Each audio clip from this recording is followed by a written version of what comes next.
Sa ngalan ng Ama at ng Anak at ng Espiritu Santo, Amen. ang pagpapala ng ating Panginoong Heso Kristo, ang pag-ibig ng Diyos Ama, at ang pakikipagkaisa ng Espiritu Santo, naway sa mainyong lahat. At sumairin.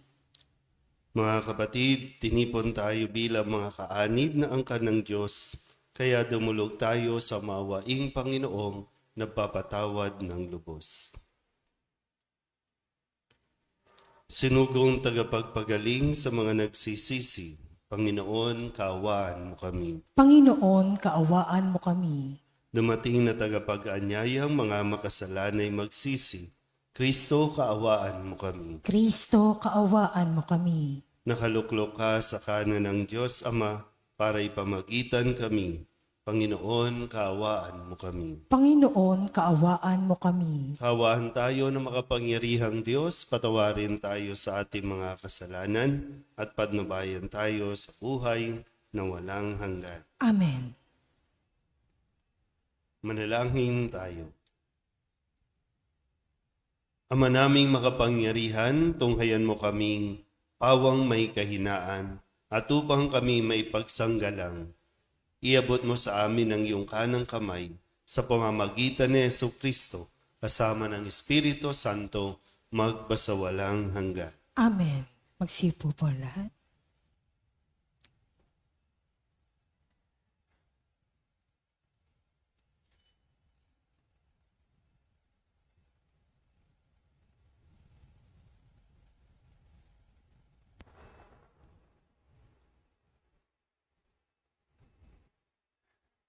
Pagbasa mula sa aklat ni Propeta Isaías. Sinasabi ng Panginoon, kung titigilan ninyo ang pang-aalipin at pagsuway sa akin, at ang masamang salita'y iiwasan, kung ang nagugutom ay pakakanin ninyo at tutulungan, ang kadilimang bumabalot sa inyo ay magiging tila liwanag sa katanghalian. At akong Panginoon, ang siyang sa inyo'y laging papatnubay. Lahat ng mabuting kailangan ninyo'y aking ibibigay, at palalakasin ang inyong katawan. Kayo'y matutulad sa pananim na sagana sa dilig, matutulad sa batis na di nawawalan ng agos ng tubig. Muling itatayo ng mga lingkod ko ang kutang na durog, muling itatayo sa dating pundasyon. Makikilala kayo bilang tagapagtayo ng sirang muog, mga tagapagtayo ng wasak na mga bahay. Sinabi pa ng Panginoon, inyong igagalang ang takdang araw ng pamamahinga. Huwag kayong gagawa ng inyong gawain sa araw na banal. Sa araw na ito'y mamamahinga kayo't huwag maglalakbay, ni gagawa o maguhunta ng walang kabuluhan. At kung magkagayon, ay madarama ninyo ang kagalakan sa paglilingkod sa akin. Bibigyan ko kayo ng karangalan sa harap ng buong daigdig. At lalasapin ninyo ang kaligayahan sa paninirahan sa lupaing ibinigay ko sa nuno ninyong si Jacob. Mangyayari ito pagkat akong Panginoon ang nagsabi nito. Ang salita ng Diyos. Salamat sa Diyos. Saan mong tugunan ang ating pong itutugon? Ituro mo ang iyong loob ng matapat kong masunod. Ulitin po natin. Ituro mo ang iyong loob ng matapat kong masunod. Sa aking dalangin ako'y iyong dinggin. Tugunin mo poon ang aking pagdaing. Ako'y mahina na't wala nang tumingin. Yamang ako'y tapat, ingatan ng buhay. Lingkod mo'y iligtas sa kapahamakan, pagkat may tiwala sa iyo kailanman. Ituro mo ang iyong loob ng matapat kong masunod. Ikaw ang aking Diyos, ako'y kahabagan. Sa buong maghapoy, siyang tinatawagan. Poon, ang lingkod mo'y dulutan ng galak, sapagkat sa iyo ako tumatawag. Ituro mo ang iyong loob ng matapat kong masunod. Mapagpatawad ka at napakabuti, sa dumadalangin at sa nagsisisi. Ang iyong pag-ibig ay mananatili, Pakinggan mo poon ang aking dalangin. Tulungan mo ako, ako'y iyong dinggin. Ituro mo ang iyong loob ng matapat kong masunod. Magsitayo po lahat.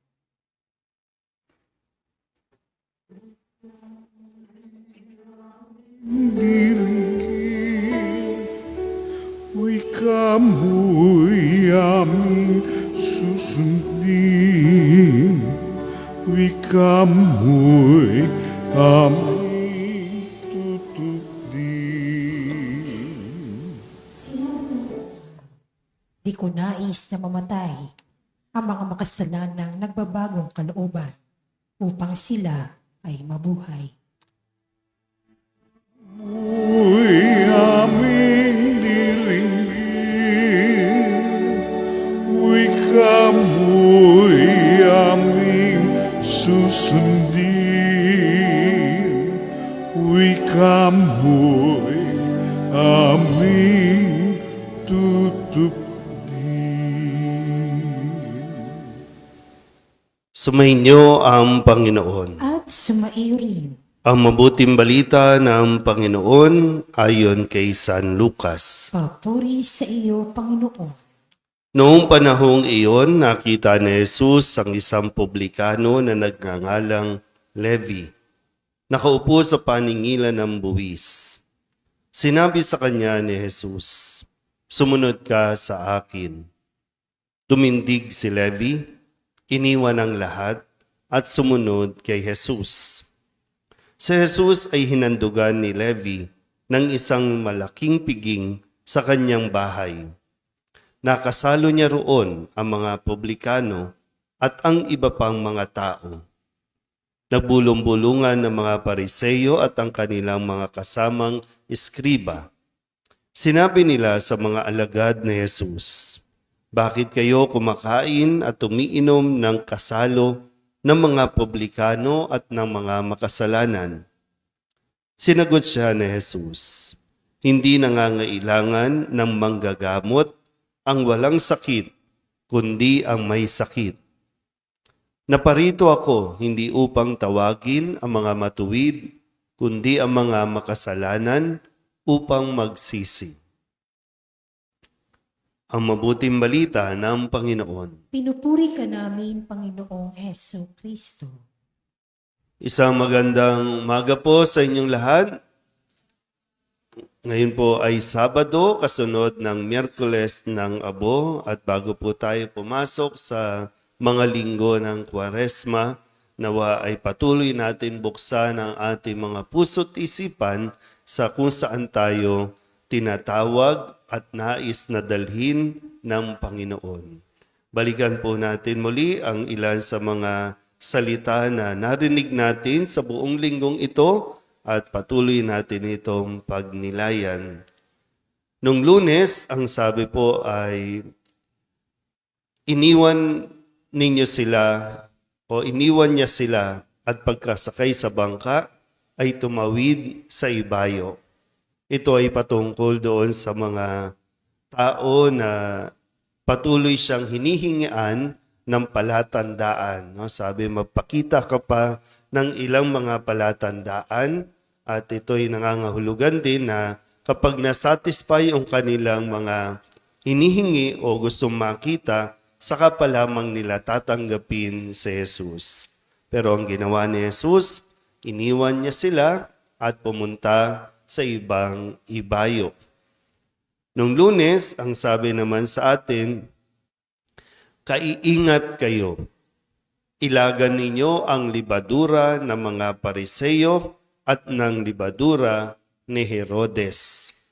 Ito yung tungkol naman sa kwento na sila ay nangamba dahil isa lang ang dala nilang tinapay o wala silang dalang sapat na tinapay. At pinaalala ni Jesus na nakapagpakain siya ng 4,000 ng 5,000 katao sa iilang piraso lamang ng tinapay. Nung Miyerkules naman, ang sabi naman ni Jesus sa pagdiriwang natin ng Miyerkules ng Abo, ingatan ninyo. Sabi ni Jesus, no? Ingatan ninyo na huwag maging pakitang tao lamang ang paggawa ninyo ng mabuti. Dahil kung pakitang tao lang, wala itong mabuting idudulot sa atin pagdating ng wakas. Nung Webes, ang sabi sa atin, kung ibig ninuman sumunod sa akin, limutin niya ang ukol sa kanyang sarili, pasanin araw-araw ang kanyang krus at sumunod sa akin. Yung kalayaan na binibigay sa atin na magdesisyon. Pero kung magdidesisyon tayo na sumunod sa Kanya, ito yung ilan sa mga dapat nating gawin. Higit pa ito sa isang kondisyon. Kundi inilalatag lang niya para bago ka magdesisyon, ito yung hihingiin sa atin at nawa kusa natin itong gawin. Kahapon, Biyernes, ang sabi ni Kristo, maaari bang magdalamhati ang mga panauhin sa kasalan habang kasama nila ang lalaking ikinasal? May panahon para sa mga pag-aayuno, may panahon para sa pagsasaya, may panahon para sa pagluha, lahat ay may panahon. Pero ngayon, sabi nga kasama pa nila si Jesus, kaya hindi sila mag-aayuno. Pagkatapos, doon sila mag-aayuno. At ngayon, isa sa mga kwento ng pagtawag ni Jesus sa mga alagad niya, itong pagtawag kay Levi, na sinasabi rin siya si Mateo. Sabi ni Jesus, naparito ako hindi upang tawagin ang mga matuwid, kundi ang mga makasalanan upang magsisi. Nawa mas makita rin natin na ang bawat isa sa atin ay tinawag at patuloy na tinatawag. Ang tanong lang ay, tayo ba ay tumutugon na tinawag? Kasi kung sa Ebanghelyo, tinawag ni Jesus si Levi habang siya po ay nasa estado ng pagiging makasalanan.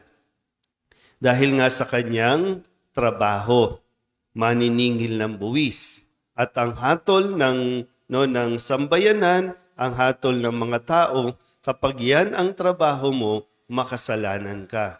Unang-una, dahil sa mga kupit, dahil sa mga dagdag na buwis na ipinapatong, o kaya naman ay dahil din sa nakikiisa ka sa mga mananakop. So, traidor ka.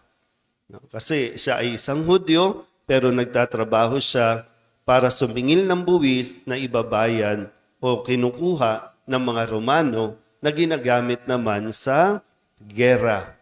Kaya makasalanan kung ituring itong si Levi. Marahil in-embrace na ni Levi, kasi nga gumiginhawa din ang buhay niya. Maayos ang buhay niya sa ganyang trabaho. Mayaman siya sa ganong trabaho. Pero ito yung pagkakataon na sabi ni Jesus, sumunod ka sa akin. Kung tutusin niyo lang sinabi, sumunod ka sa akin. At nung sumunod na, naghandog na si Levi. Hindi man sinabi ni Jesus na maghandog ka, na maghanda ka, imbitahin mo, kusa niya itong ginawa. Dahil nga, sumunod siya kay Jesus. Kaya kung babalikan natin, di ba, nung Webes, sabi ni Jesus, sino man ang ibig sumunod sa akin, limutin ang kanyang sarili, pasanin ang kanyang krus. At ito marahil yung isa sa mga na-realize ni Levi na kailangan niyang gawin. Kaya, sino ang na-attract niya? Mga kapwa niya, mga makasalanan. Na kini-question naman ng mga tao na bakit siya nakikikain sa mga makasalanan. Sana po maging malinaw din sa atin na hindi tayo dapat manatili sa yung pag-iisip na makasalanan ako. Kaya ito yung minsan umipigil sa atin sumunod kay Jesus kasi makasalanan ako. Hindi pa nga pwede hanggang doon. Kundi anong gagawin mo ngayon na ikaw ay makasalanan na? Kasi ang tawag ni Jesus, sumunod ka sa akin. So pinasusunod tayo habang tayo po ay makasalanan. Hindi tayo pinasusunod o sumunod ka sa akin kapag nagbago ka na, kapag mabait ka na, saka ka sumunod sa akin. Hindi eh. Habang tayo ay makasalanan. Dahil doon mas kikilos ang grasya ng Diyos, yung biyaya ng Diyos. Yan lang, marami sa atin pag sinasabi, no? Pag inaanyayahan na tayo, ngayon, Kwaresma na, kailan ka magkukumpisal? Kailan tayo magbabalik loob sa Diyos? Wala pa naman akong masyadong kasalanan. O kaya naman, hindi ko pa kailangan. Kasi nga, hindi natin makita sa ating mga sarili ang pangangailangan na magsisi. Sa ating pamamaraan, kumpisal. Kailan nga ba tayo huling nagkumpisal? Ina-assume na lang natin na pinatawad na tayo ng Diyos. Pero yung tanong nga, ano bang nakikita ba natin ang pangangailangan o nakikita ba natin din na tayo ay makasalanan? O madalas lang ang nakikita natin kasalanan ng iba? Minsan lagi tayo, ngayon nagrereklamo tayo, no? Kasi malapit ng mag-phase out ang mga jeepneys, andyan na yung mga ipapalit. At marami din sa atin, no, inflation, pagtaas ng gas, pagtaas ng mga bilihin. At lagi na natin ibabato din doon sa mga politikong korap. Makasalanan sila kasi. Nakakalimutan natin, di ba may bahagi tayo dyan, kasalanan din natin. Kasi tayo din naman ang pumili. Tayo yung nagpabili ng boto. Tayo yung nagpabayad. Nakakalimutan lang natin na kasi may kasalanan tayo. Ang madalas lang, itinitingnan natin ang kasalanan ng iba. Kaya nawa, sa linggong ito o sa pagtatapos natin ng linggong ito, marinig din nawa natin. Hilingin natin sa Diyos yung kanyang biyaya na marinig din natin yung pagtawag sa atin at magkaroon tayo ng lakas na iwan ang lahat at sumunod nga sa Kanya. Amen?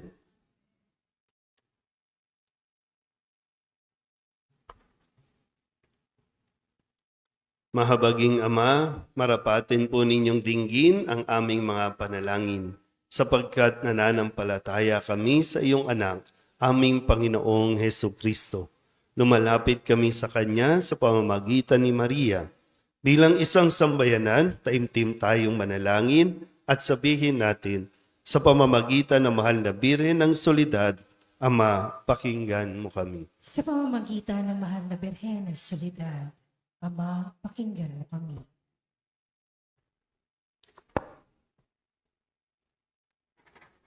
Sa pamamagitan ng aming binyag, kami ay tinawag mo sa pananampalataya. Naway patuloy kaming tumugon sa tawag ng mahal na Birhen ng Soledad para sa pagbabalik loob, pagsisisi at pagtatalaga ng aming mga sarili sa Diyos. Manalangin tayo. Sa pamamagitan ng mahal na Birhen ng Soledad, Ama, pakinggan mo kami. Ama, idinudulog namin sa iyo ang mga pinuno ng aming pamahalaan. Ipagkaloob mo po sa kanila ang katapatan sa paglilingkod at naway kumilos sila para sa ikabubuti ng sambayanang Pilipino, lalo na ang mga nagugutom at naghihirap. Manalangin tayo. Sa pamamagitan ng mahal na Birhen ng Soledad, Ama, pakinggan mo kami. Ama, inilalapit namin sa iyo ang aming parokya, ang Nuestra Señora de la Soledad at ang mga samahan na bumubuo nito, gayon din ang Archdiocese ng Maynila at ang Simbahang Katolika sa bawat sulok ng mundo. Gawin mo kaming masigasig na makibahagi sa mga gawain ng simbahan, maging bukas palad sa pag-aalay ng sarili sa gawa at panalangin, at mamunga nawa ang lahat ng ito ng kabanalan, hustisya at kapayapaan. Manalangin tayo. Sa pamamagitan ng mahal na Birhen ng Soledad, Ama, pakinggan mo kami. Si Jesus ay nananatili sa ating piling sa Santisimo Sakramento. Kaya kami po'y nananalangin para sa bukasyon sa pagpapari upang patuloy naming matanggap ang pagpapala ng Eukaristiya na sentro ng Kristiyanong pamumuhay. Manalangin tayo. Sa pamamagitan ng mahal na Birhen ng Soledad, Ama, pakinggan mo kami. Ipinakita ni Jesus ang kanyang pagmamalasakit sa mga may sakit, kaya't natatangin naming hiling na likapin mo at palakasin ang mga kapatid naming may karamdaman at nangihina. Manalangin tayo. Sa pamamagitan ng mahal na Birhen ng Soledad, Ama, pakinggan mo kami. Idinadalangin namin ang lahat ng mga kapatid naming yumao na patawarin ang kanilang kasalanan at gantimpalaan sila ng tahanan sa langit. Manalangin tayo. Sa pamamagitan ng mahal na Birhen ng Soledad, Ama, pakinggan mo kami. Bilang ina, ipinakita ni Maria ang mga mabubuting katangian, lalo na ang katapatan, pagpapakumbaba, pagsunod at kalinisan, upang hindi maging hadlang sa misyon ng kanyang anak. Kaya itinataas namin sa iyo ang mga kababaihan at mga ina ng tahanan na pagkalooban mo sila ng puso tulad ng kay Maria at maging inspirasyon nawa sila ng aming pamayanan at ng bawat mag-anak. Manalangin tayo. Sa pamamagitan ng mahal na Birhen ng Soledad, Ama, pakinggan mo kami. Idulog din natin sa Panginoon ang ating mga personal na kahilingan at mga panalangin para sa ating mga pamilya. Gayun din ang mga kahilingan ng mga nanonood sa online. Lahat ng mga misang pasasalamat, espesyal na intensyon, mga agarang paggaling ng mga may sakit at ang lahat ng mga kaluluwa na inihiling na ipagdasal sa misang ito.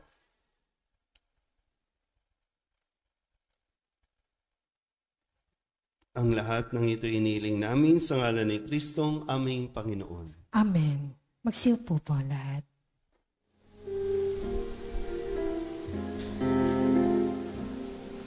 Buksan ng aming puso, turuan mong magalang sa bawat pagkukuro, lahat ay makayakap. Buksan ng aming isip, sikatan ng liwanag ng kusang matangkilik, tungkuling na banal. Buksan ang aming palad, sarili maialay. Tulungan mong ihanap kami ng bagong malay. Manalangin kayo mga kapatid upang paghahain natin ay kalugdan ng Diyos sa mga makapangyarihan. Tanggapin nawa ng Panginoon itong paghahain sa iyong mga kamay, sa kapurihan niya at karangalan, sa ating kapakinabangan, at sa buong sambayanan niyang banal. Ama naming lumikha, tanggapin mo ang paghahain ito ng iyong pakikipagtipan at ng aming pagsamba.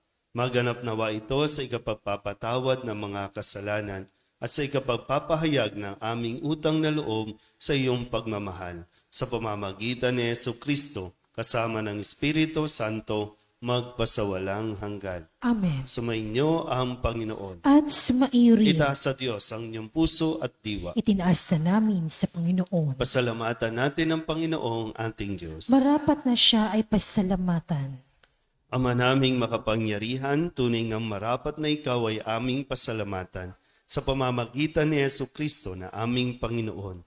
Sa aming kusang pagtitiis ng hirap, tinutulungan mo ang aming maitumpak ang kinamihas ng pagsalungat sa pananagutang iyong iniatas. Sa aming pagtulad sa anak mong mahal na nagpakasakit para sa tanan, ang pagsisikap nami iyong kinalulugdan at ang pagpapakabuti nami iyong ikinararangal. Kaya kaisa ng mga anghel ang sisiawin ng papuri sa iyo nang walang humpay sa kalangitan. Kami nagbubunyi sa iyong kadakilaan.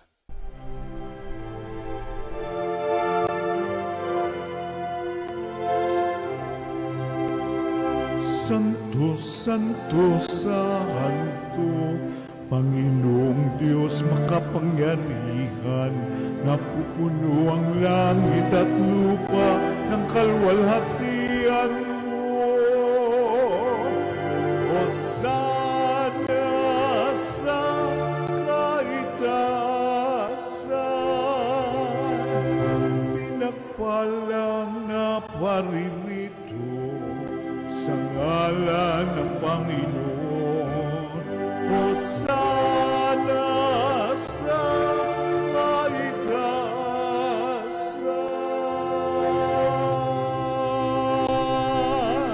Aming banal, ikaw ang bukal ng tanang kabanalan.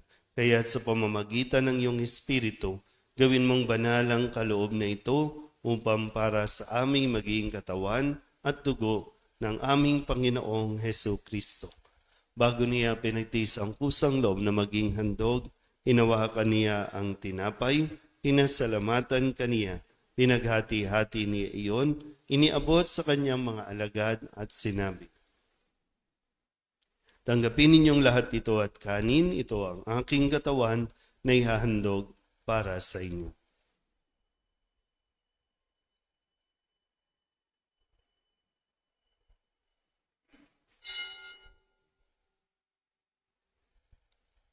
Gayun din naman nang matapos ang hapunan, hinawakan niya ang kalis, muli kaniyang pinasalamatan. Iniabot niya ang kalis sa kanyang mga alagad at sinabi, "Tanggapin ninyong lahat ito at inumin. Ito ang kalis ng aking dugo, ng bago at walang gantipan, ang aking dugo na ibubuhos para sa inyo at para sa lahat, sa ikapagpapatawad ng mga kasalanan. Gawin ninyo ito sa pag-alaala sa akin."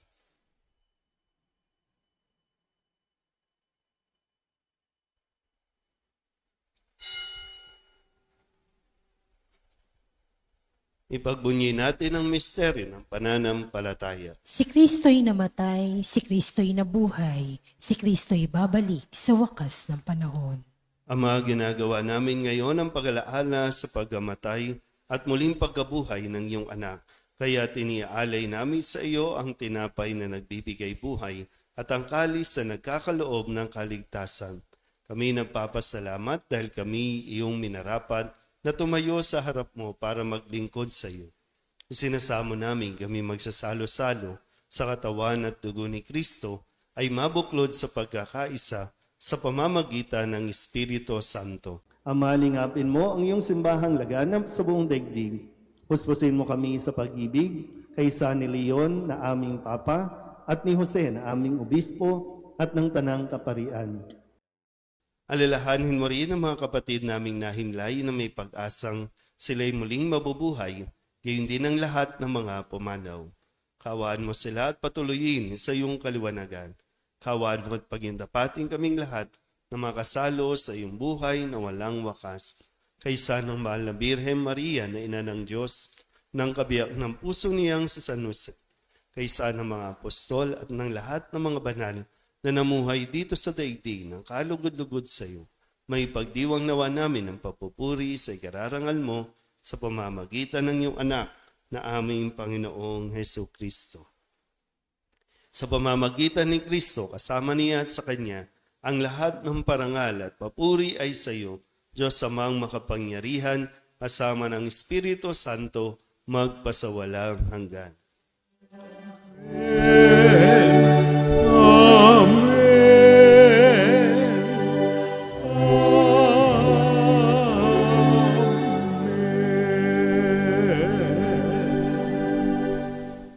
Bili naman nakagagaling na utos at turo ni Jesus sa Panginoon natin at Diyos, ipahayag natin ng lakas loob.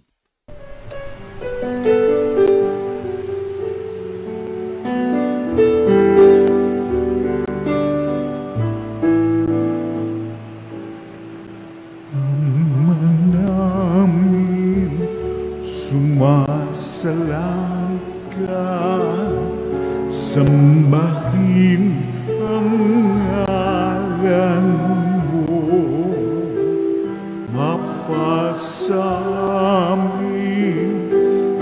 kaharian mo, sundin ang loob mo. Dito sa lupa para nang sa langit, bigyan mo po kami ngayon ng aming kakanin sa araw-araw at patawarin mo kami sa aming mga sala para ng pagpapatawan namin sa nagkakasala sa amin. At huwag mo kaming ipagdulot sa tukso, at yadya mo kami sa lahat ng masama. Hinihiling namin kami iadya sa lahat ng masama, pagkalooban ng kapayapaan araw-araw, iligtas sa kasalanan at ilayo sa lahat ng kapahamakan, samantalang aming pinananabikan ang dakilang araw ng pagpapahayag ng tagapagligtas naming sa Jesucristo. Sapagkat iyo ang kaharian at ang kapangyarihan at ang kapurihan magpakailanman. Amen. Panginoong Jesucristo, sinabi mo sa iyong mga apostol, kapayapaan ang iniiwan ko sa inyo, ang aking kapayapaan ang binibigay ko sa inyo. Tunghayan mo ang aming mga pananampalataya at huwag ang aming mga pagkakasala. Pagkalooban mo kami ng kapayapaan at pagkakaisa ayon sa iyong kalooban kasama ng Espiritu Santo magpasawalang hanggan. Amen. Ang kapayapaan ng Panginoon ay laging sumainyo. At sumaiyo rin. Magbigayan po tayo ng kapayapaan sa isa't isa.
Ito ang kordero ng Diyos. Ito ang nag-aalis ng kasalanan ng sanlibutan.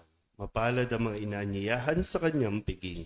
Panginoon, hindi ako karapat-dapat na magpatuloy sa iyo, ngunit sa isang salita mo lamang ay gagaling na ako. Katawan ni Kristo, Amen.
Ama naming mapagmahal, kaming pinapagsalo mo sa banal na piging ay makapakinabang nawa sa buhay mong bigay sa amin at maitaguyod nawa kami nito hanggang aming sapitin ang iyong maligayang piling sa pamamagitan ni Heso Kristo kasama ng Espiritu Santo magpasawalang hanggan. Amen.